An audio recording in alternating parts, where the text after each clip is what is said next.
Oi, pessoal. Eu acordei de madrugada. Do jeito que eu sou corajoso, eu vou andar pela casa. Depois eu vou acordar mesmo.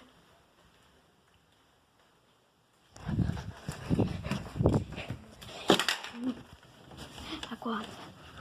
Eu vi o quê? Viu? A porta tava aberta. Eu fui lá fechar.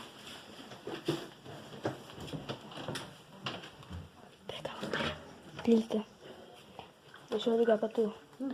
Não pode ligar no máximo. Senão a lanterna começa a piscar.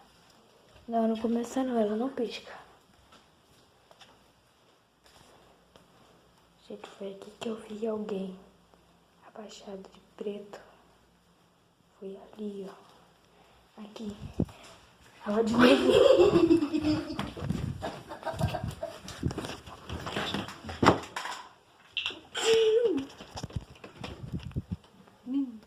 Não bagunça não, vai acabar a luz.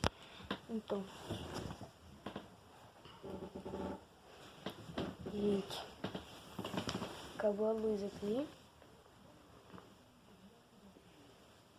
Não acabou a luz. Acabou a luz. Peraí, caiu o telefone. Não acabou a luz. Mas a gente tá de madrugada. E eu vou provar pra vocês que tá todo mundo dormindo. Minha mãe. Tem que mostrar meu pai. Meu pai. O quarto tá aceso, eu vou apagar.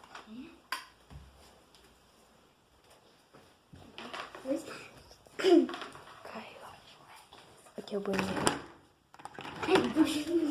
Corre.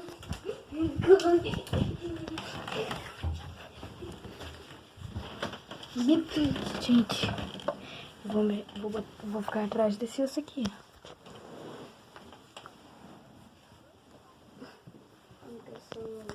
Eu nasci, né? Pra ser corajoso. Gente, me empresta aí. Eu vejo muito vulto ali.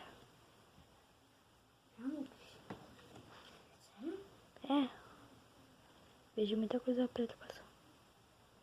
Gente, eu também já sonhei, sabe o quê? Eu vi uma pessoa que puxou. Misericórdia. A cara dela tava tão.